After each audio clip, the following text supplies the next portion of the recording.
Hello, everyone, and welcome. I'm Lauren Tate Baeza, Director of Exhibitions at the National Center for Civil and Human Rights and curator of the Morehouse College Martin Luther King Jr. Collection. Today, I'm so pleased to be in conversation with civil rights leader, diplomat, and politician, Ambassador Andrew Young. We're going to be discussing today some of the ongoing relevance of the American Civil Rights Movement in 2020 and in the future. Welcome, Ambassador Young. Very good. So happy to have you. Somebody dared me to sing. And I'm going to try, because the one thing I thought was missing in the Black Lives Matter movement was I didn't hear any singing. And in the civil rights movement of the 50s and 60s, everybody started singing, and it didn't matter whether you could sing or not. But the thing that came to my mind was, I'm gonna live so God can use me anywhere, Lord, anytime. I'm gonna live so God can use me anywhere, anytime. Oh, thank you so much for blessing us with that song. What an incredible way to start. Thank you. Well, every civil rights movement always started with the old folks singing old-fashioned long meter hymns about 5 o'clock in the afternoon. They came straight from work to the church. And then the young people would start coming in at about 6 or 7 o'clock, and they would have their upbeat freedom songs. And then the mass meetings would start about 8 o'clock. And so there was a culture that was being passed down through the ages. And most of those old songs were songs that our people, many of them, were songs and melodies and moans that they brought from Africa. And they modified them to fit whatever situation they were in. And I don't want us to lose those songs, because that's the most vibrant, powerful part of our culture. And it led to jazz and the blues, and almost everything came out of the music of Africa. Thank you for that. So I think to start with, I want to share that a lot of advocates of all kinds that I've spoken with, whether they be civil rights attorneys or grassroots organizers, campaigners, or demonstrators, they've shared with me a sense of absolute clarity that the path to major structural progress is not linear, and that on the contrary, being in the fight for the long haul requires complete acceptance that there will be a pattern of victories and setbacks, that the dance is, 2 steps forward, 1 back, 3 steps forward, 1 back again. And so if we know that quite often, we will be met with a counter to our appeals for justice, and that in fact, sometimes our victories are the very thing that lights a fire under the opposition, how do we maintain stamina? How do we persevere and continue the marathon when sometimes the finish line seems so far away? Well, the thing, I'm really pleased that you got this exactly right. And that I remember when I was 9 years old, my one of my teachers at Belina C. Jones School in New Orleans took me to a federal courthouse to hear Thurgood Marshall argue a case for equalization of teachers' salaries. That was in 1941. It was 1961 until I hooked up with Martin Luther King. Now, in those 20 years, Thurgood Marshall and the NAACP Legal Defense Fund and the moot court system in the law schools of Howard University, American University, Georgetown University, Yale, Columbia, University of Pennsylvania, they had been arguing out these cases. And they had been pursuing a path through the courts. And so when we took to the streets, we had a legal framework within which to operate. And we wouldn't let the lawyers tell us what to do. But as Constance Baker Motley, who took over from Thurgood Marshall as the head of the NAACP Legal Defense Fund, said, look, you tell us what you're going to do, and we'll tell you how to do it so that we can get you out of jail if you get arrested. And, you know, we were able to survive because I don't think any of us was ever convicted of a felony because we were prepared by our lawyers for things that might happen, and we knew what to do in advance. You knew how to get arrested. Yeah. Yeah. But we also knew that the definition of civil disobedience, we were deliberately breaking laws. So we at least gave the law enforcement community, we tried to give them 48 hours notice. So we would send by telegram what we were planning to do, why we were planning to do it. And we sent that to the sheriff and to the FBI and the chief of police, wherever we were. Oh, wow. And that provided a legal foundation so that when we went to court, they couldn't try us as criminals.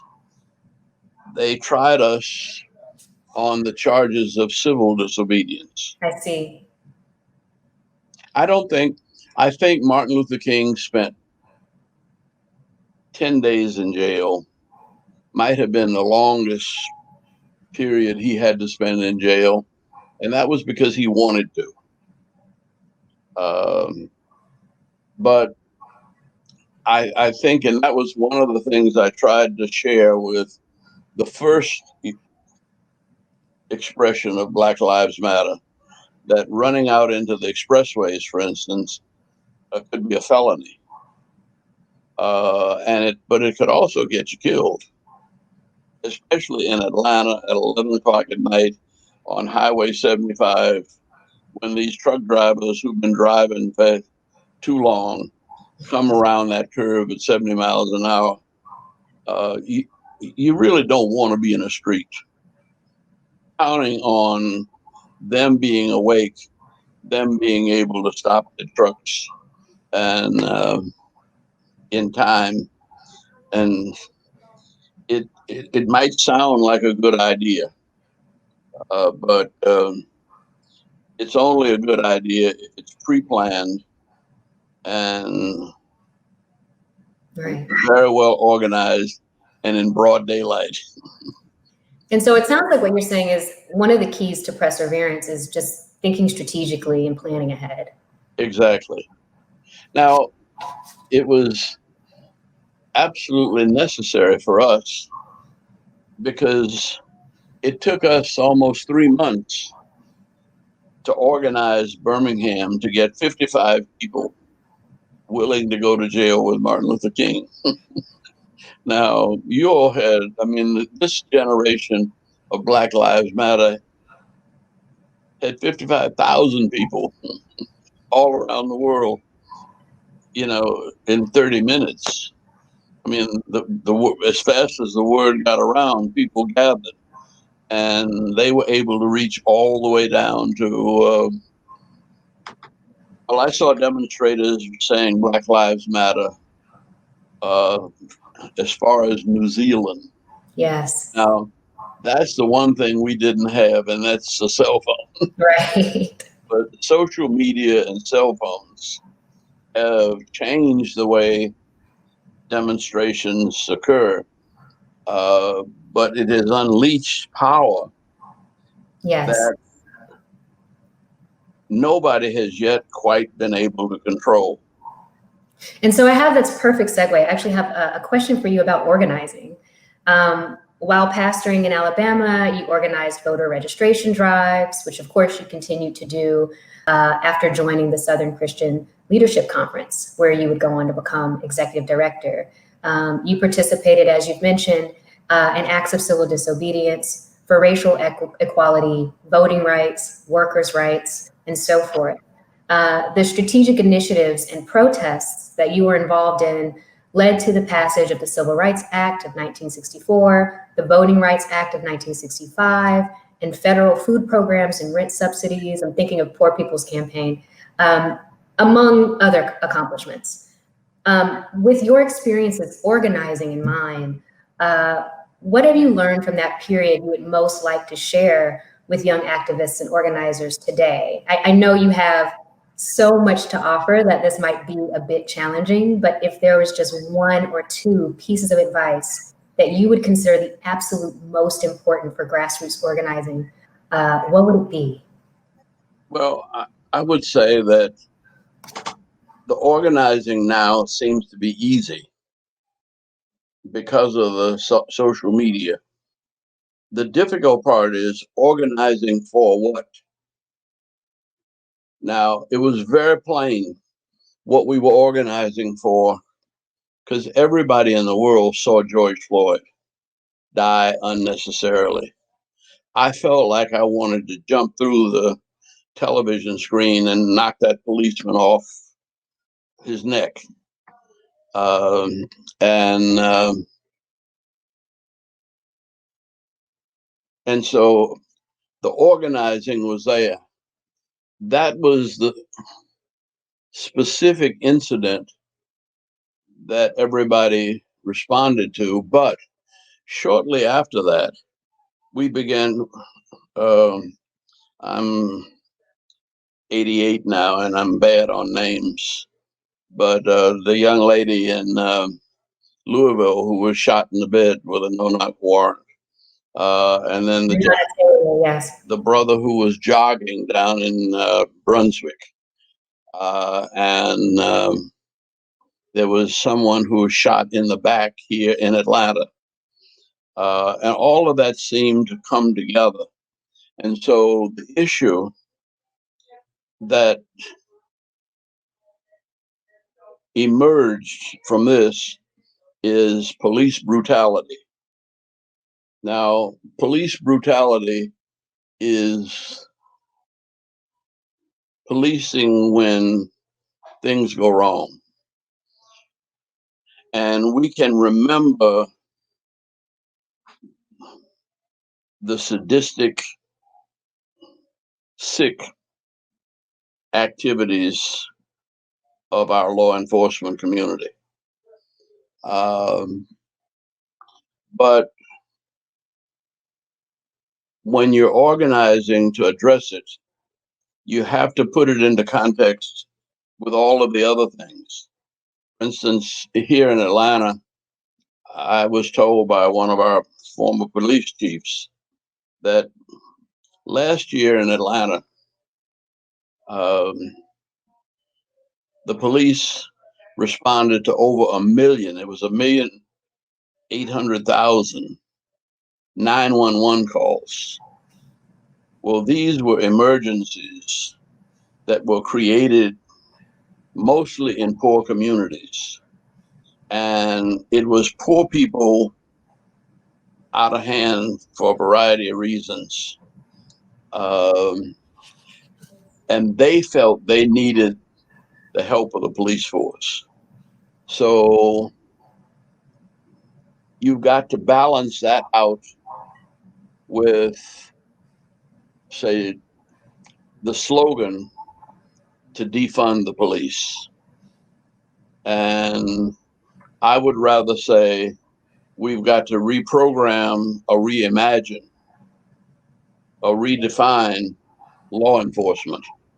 And we've been doing that for since I was mayor, and that's almost 40 years ago. But we organized, our police force was half and half black and white. But more important, it was a third female. And what we found was that women police officers tended to use their brains rather than their brawn. Though women police officers occasionally got involved in defensive shootings as well. In fact, it happened here in Atlanta, I think just last night. I don't know the race or the level of experience of the female police officer that fired a shot. And I'm not sure yet whether the person was killed, but it was clearly in self-defense and the other person had a gun. So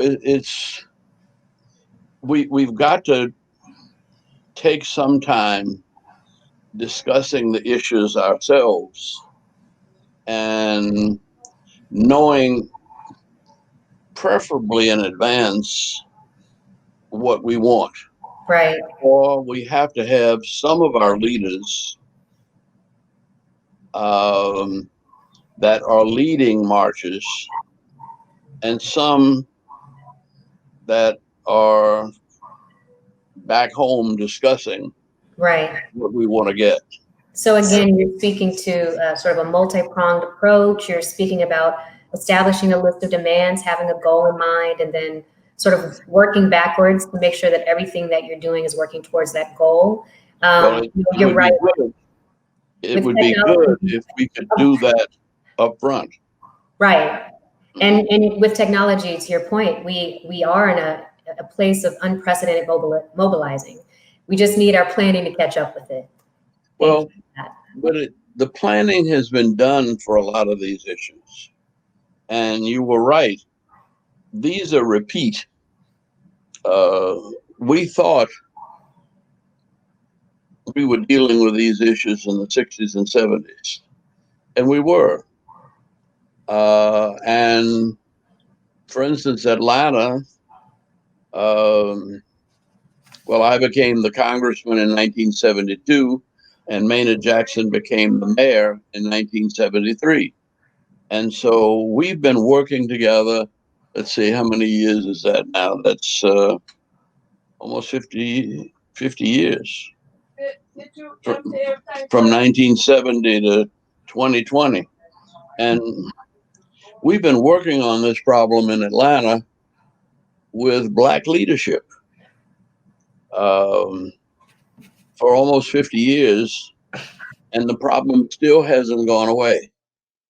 And there are a couple of reasons. There are a number of reasons for that. One, everybody that was in the police force that I trained and that was with Maynard, they're all retired. And they not only retired because they were eligible for retirement, they took jobs in rural counties. I mean, this area, I think when Maynard was elected mayor, or when I was in Congress, the population of the city of Atlanta, the metropolitan area, was just getting to 1 million. And now it's almost 7 million. So we train one generation of policemen and we think we've done it. But every 3 or 4 years, you kind of have to go through it again. And you have to re-educate the newspapers, and you have to re-educate the television stations, and you have to. Well, the people who came to Atlanta either came from the rural South. For instance, our gay population quadrupled, um, because it's hard to be gay in small towns around the South. And they learned that they could come to Atlanta, get an education, get a job, have community organizations, and be as free as anybody else. But even though we could organize a huge gay pride parade, um, that doesn't mean the law enforcement officers were sensitive to the behavior that they might encounter in a gay nightclub, for instance. And Right. so when Detroit went on hard times and we got a mass migration in from Detroit, um, it was a completely different attitude than the people who came from New Orleans, uh, escaping the flooding of Katrina. Right. And so a city is never settled, and you never get the problem solved. And that's why one of the other songs that we used to sing, and I won't sing it, is freedom is a constant struggle. Right. We struggle so long that we must be free. Right. So Uh, with the training that happened during your tenure, we have to keep doing it. So this is kind of going back to how we started off talking about the marathon. We keep need doing it and upgrading it. going and better training for police officers, and then we need the activists of today, the younger activists in particular, to perhaps adopt some of the old methods that worked so well. I'm gonna switch gears a little bit, if you don't mind. I wanted to ask you this question about your faith, and I previously mentioned your early career as a clergyman. How has spirituality played a role in the work you've done throughout the years? Well, believe it or not, all of us practically were preachers. Mhm. And this whole movement was spiritual. Because Martin Luther King used to say, half joking and half, well, a third joking and three-fourths serious, that you've got to be clinically insane to believe that a group of crazy young men and women like us, and there were less than 50 of us, and we never had more than $500,000 in a year to work with. And he said, you got to be sick to think that a group like us can save this nation. See? And he said, the truth of it is,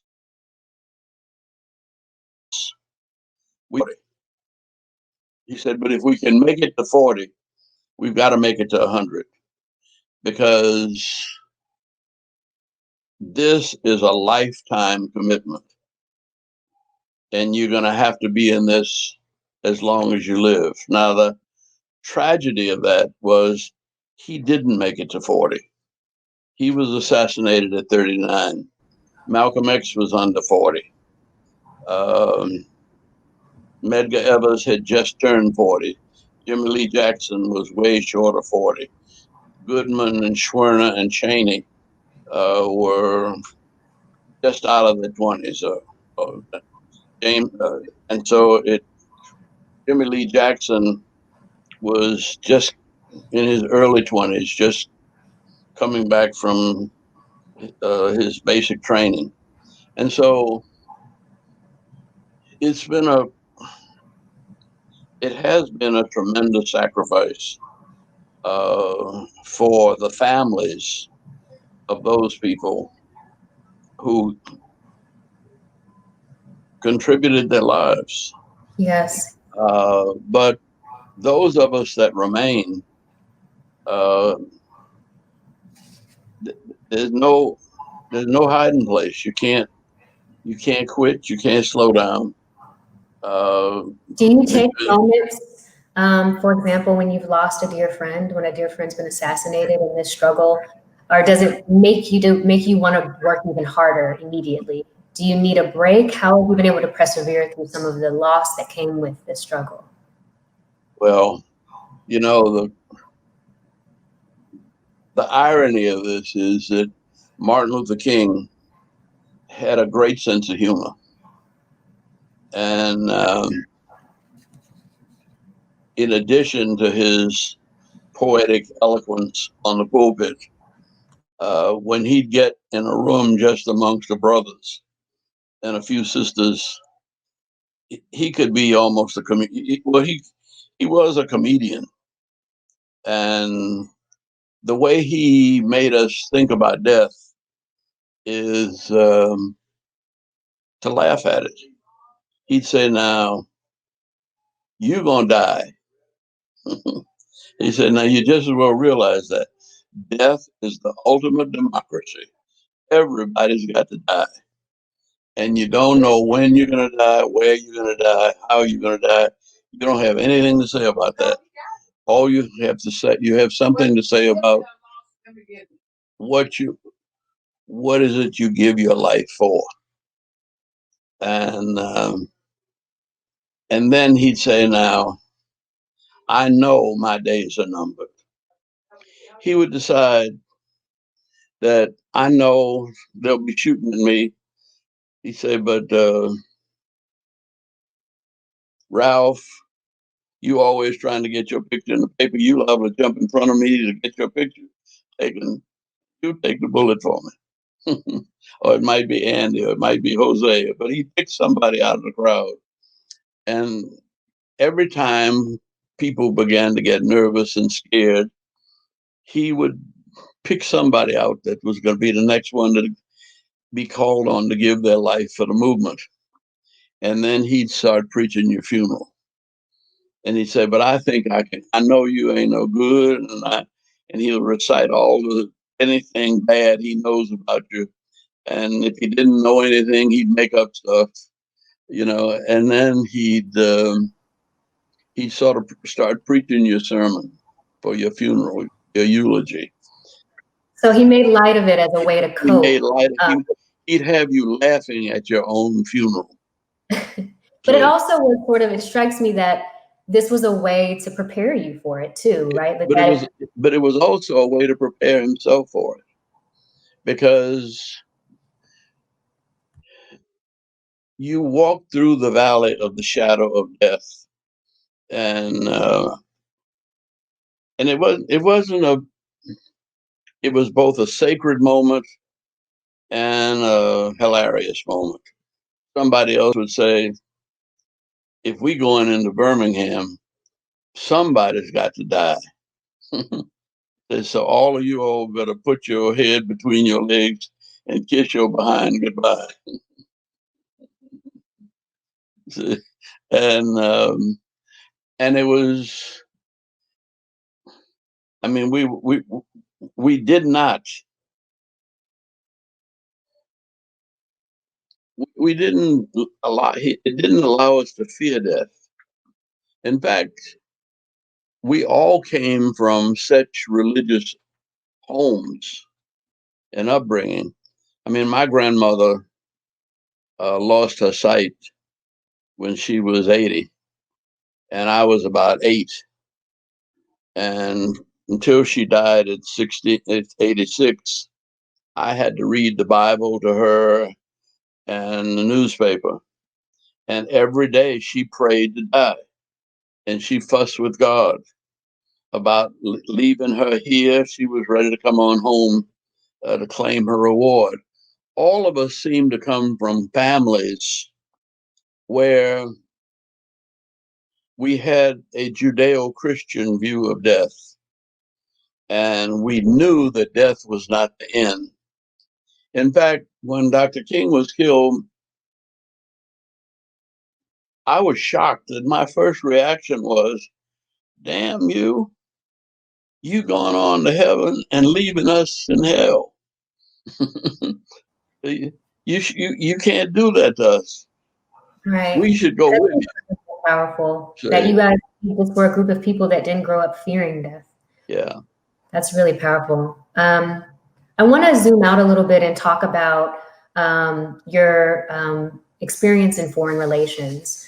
As a congressman, you were on federal foreign relations committees. You pushed against support for Portugal in the final years of its colonial rule in Lucerne, Africa, and you helped establish the United States Peace Institute, which promotes conflict resolution. You were then appointed by President Jimmy Carter to serve as the United States Ambassador to the United Nations, the first African American to hold the position. And I have a couple of questions as it pertains to that. I can imagine that working in politics at that level can be a bit frenetic and urgent and nonstop. When you're working in an environment where the stakes are high, not just in terms of your community and district, but also now at the geopolitical level, are there moments for reflection there? To sort of reference something we already discussed, are there moments to catch your breath and celebrate small victories in the international politics marathon? Well,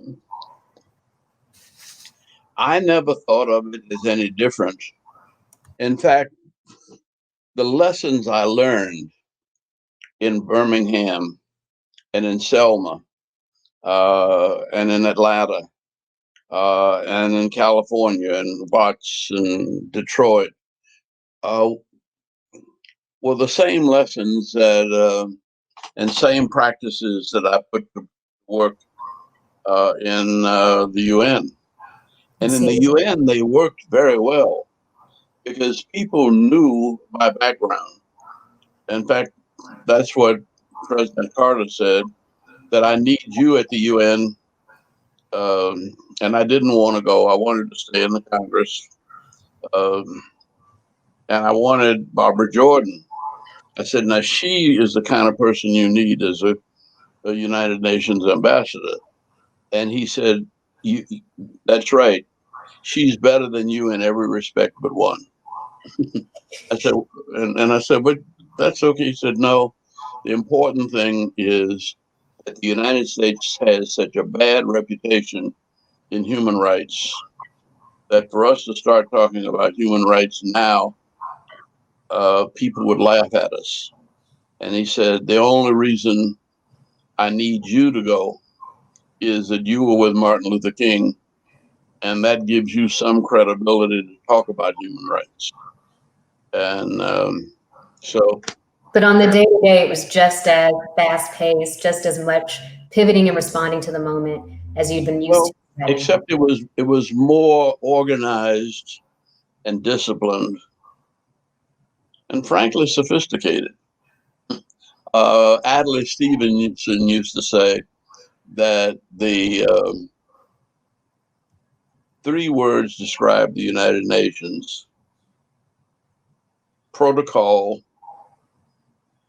alcohol, and Geritol. Well, Geritol was an old folks tonic. I'm familiar. People do a lot of drinking.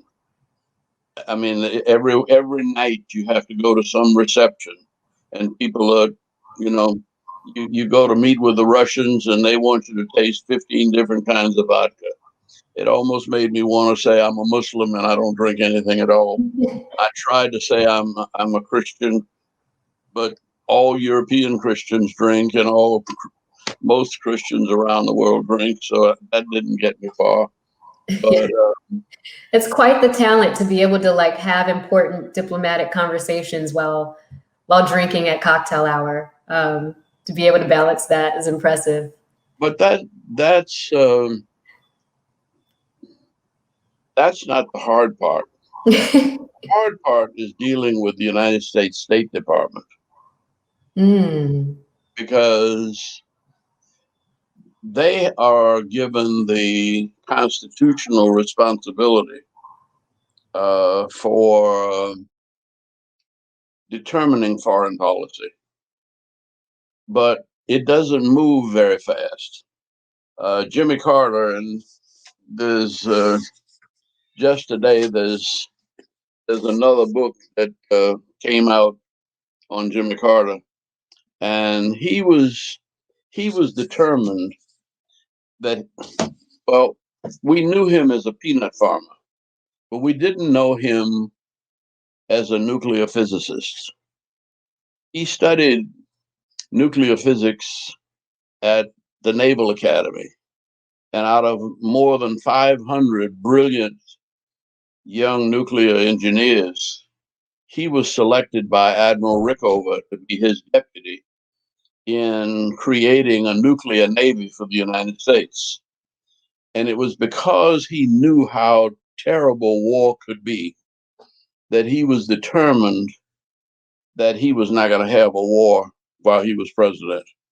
And he's the only president since probably Thomas Jefferson where there was no war during his 4-year presidency. And he willingly gave up the presidency rather than start a war with Iran. Right. And his position was there are 59 hostages there. He said, yes, we can have a war with Iran, but first thing that will happen is the hostages will get killed. And I'm not willing to sacrifice 59 people's lives for my reelection. We don't have people like that anymore. Right. And yeah, but continue, please. no, but if you look at it, he practiced what I call the politics of respect. And when he asked me to go to Africa, he said, talk to as many African leaders as you can and ask them what they expect of this administration and ask them how we might help them do what they want to do. Say, well, that was a shock. Because usually the United States is telling people what they want to do, what we want to do, and wanting them to get in line. Well, what we found was that when we asked them what they wanted help on, they wanted help on the very things that we wanted. They wanted to get majority rule in South Africa, but they didn't want to do that first. They wanted to take care of Zimbabwe and Namibia first. They wanted to,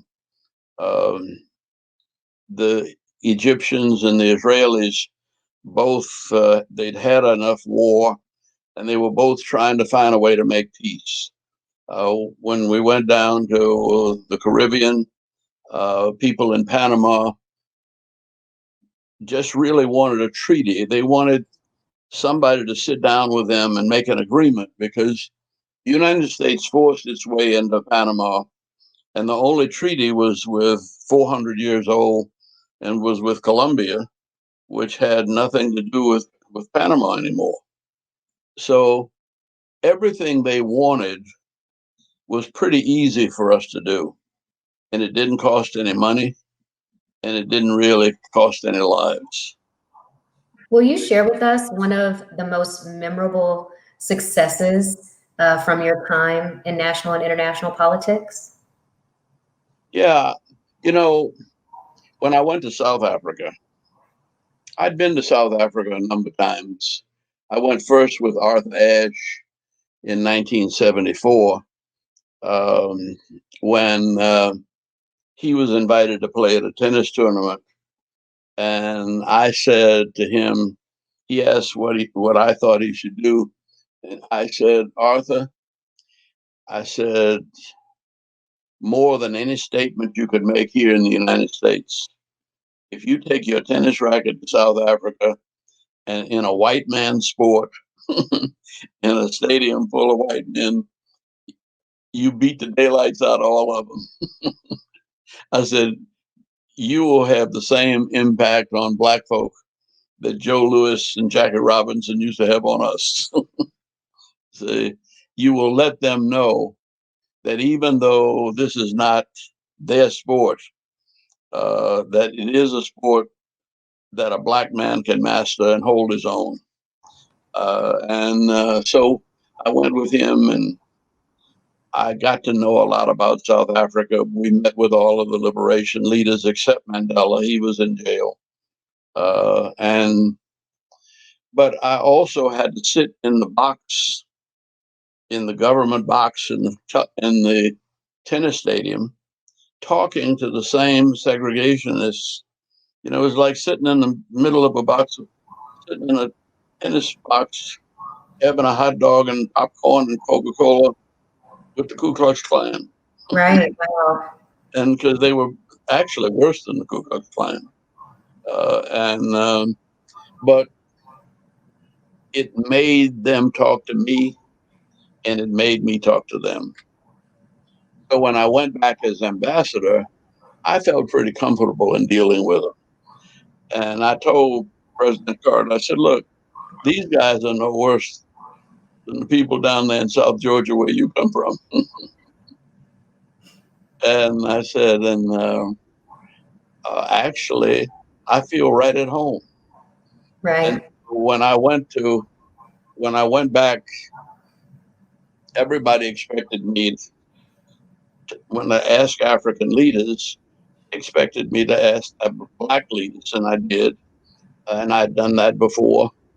And I said, but wait a minute, I need to talk to the white folks who are causing the problems.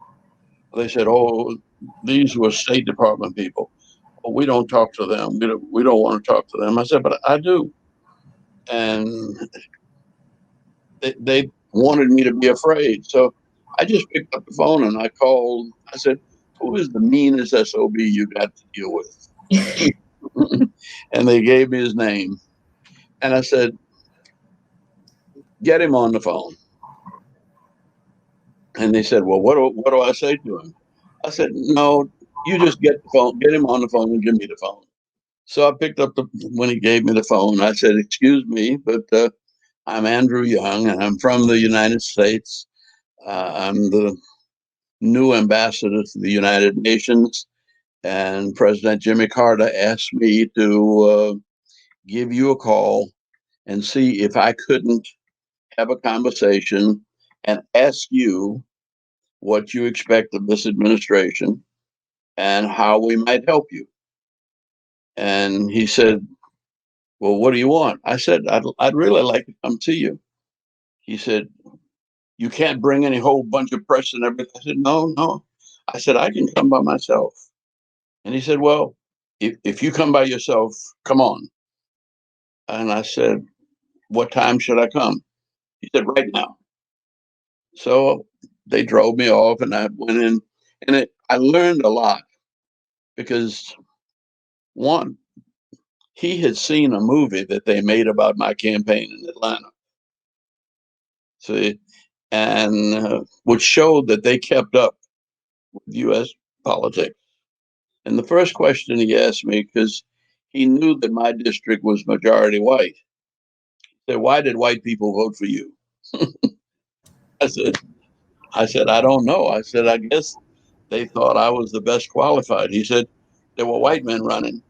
I said, yeah. I said, but the white men uh, have been running for a long time. And I said, I think there were a lot of people who realized that we better learn to work together. See, and all he said was and grunted. And he said, how many people are intermarrying? How many whites and blacks get married? I said, well, a few, but I said, frankly, not many. See, and he said, really, not many? How many? I said, well, Atlanta's maybe half black and half white. And I said, I know a lot of people. I said, I don't think I know 10 interracial couples. I know one or two, maybe three or four, but I can't name 10. He grunted again. And then the third question was the real question. He said, how long do you think we have before the bloodbath? Wow. And I said, what bloodbath? He said, surely these black people are going to rise up one day and kill us all. Wow. And I said, no, I don't think so. And he got very angry. How can you say that? How can you say that? I said, I can say that because while I don't know Nelson Mandela, I know Oliver Tambo, who is the president now, and I know Bishop Tutu, Desmond Tutu. And I said, I also know that Gandhi started here in South Africa, and he went back to India talking the same nonviolence that the African National Congress is talking. And I said, he liberated India, and I don't think even one Englishman was killed. And he said, that can't happen here. And I said, well, it could if you want it to happen here. If you do nothing, maybe it will happen here. But I said, Jimmy Carter. People want options. That's not the one. That's not the top of the list. I Yeah. said, Jimmy Carter grew up in Georgia in a county that was 80% black. And I said, he learned to get along very well with black people. That in fact, it was a lot of black people that voted for him that made him president. And he has said that he would be glad to help South Africa personally if you wanted to move toward a multiracial democracy. And I said, all you have to do is give him a call. And I said, he will help you with all of the influence and power that the United States has. And I said, I'm just a messenger, but Yeah. I'll be glad to help too. That's quite a successful story. Thank you for sharing But that. that led to, Right. shortly after that, he sent his delegation to Portugal to meet with Vice President Mondale. And Vice President Mondale gave him the same kind of message, see? And I mean, we had a series of meetings, and Secretary of State Cyrus Vance met with their Secretary of State somewhere in Europe. And so it started a process Right. of negotiations that Right. it took another 20 years almost. But you started it. It started it, and it stopped the killing. Ambassador Young, I know at the top of this conversation, we talked a lot about grassroots organizing. Now, as we end our conversation, I would love to talk a little bit more about systemic inequity. Speaking about a place like South Africa during apartheid, where everything was so structured and codified, the racism was everywhere, and had all of these ways of being implemented. When you have these broad systems like that, which of course we have in the United States as well, how do we address something like that? And I don't, for people watching, I don't mean to present the grassroots and the systemic as something that's, that can't exist in the same space. We need both. But there's a different approach when we're looking at systemic inequality. But yes? What we have found and what we have done since 1955, it was the fact that the black vote turned out in large numbers that elected President Kennedy. And President Kennedy started with the executive order desegregating the buses. And it was upheld by the Supreme Court. Everything that happened,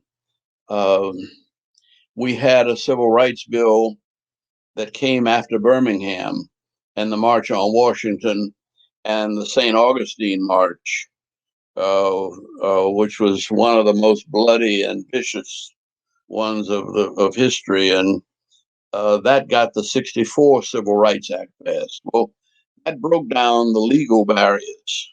See, after Dr. King's death, um, President Johnson passed the Great Society legislation. And that took us another step. And the last meeting I had with Martin Luther King before he went to Memphis, he and Harry Belafonte, Dick Hatcher, the mayor of Gary, Indiana, and the Congressman John Conyers from Detroit, they were talking about how do we take the energy that we have in the streets and put it into politics.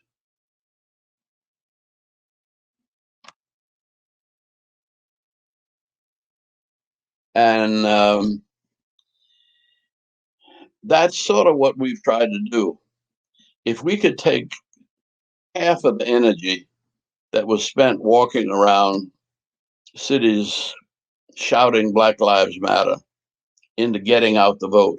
Like, I went straight from the streets into the Congress, mainly because the organizing we had done in Birmingham and Selma and everywhere else, we brought the same organizers into Atlanta.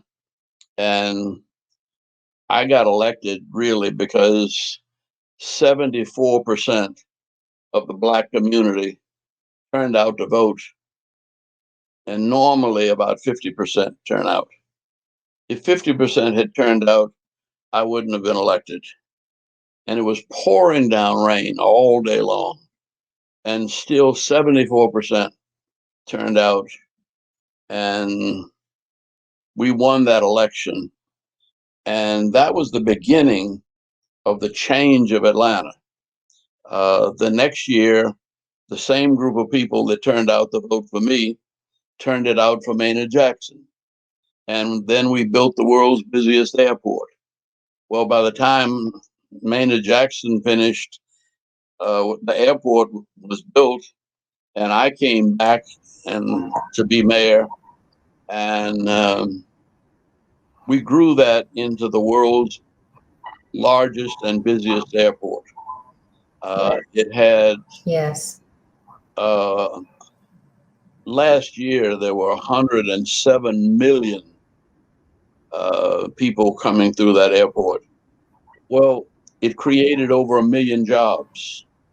50% of those jobs were held by minority and female-owned companies. So then is the suggestion to get more of our advocates and activists, as you said, from the street and into Congress? Is that how we're going to fight systemic inequality? Well, that's where you go where the money is. Now, Congress controls only a part of the money.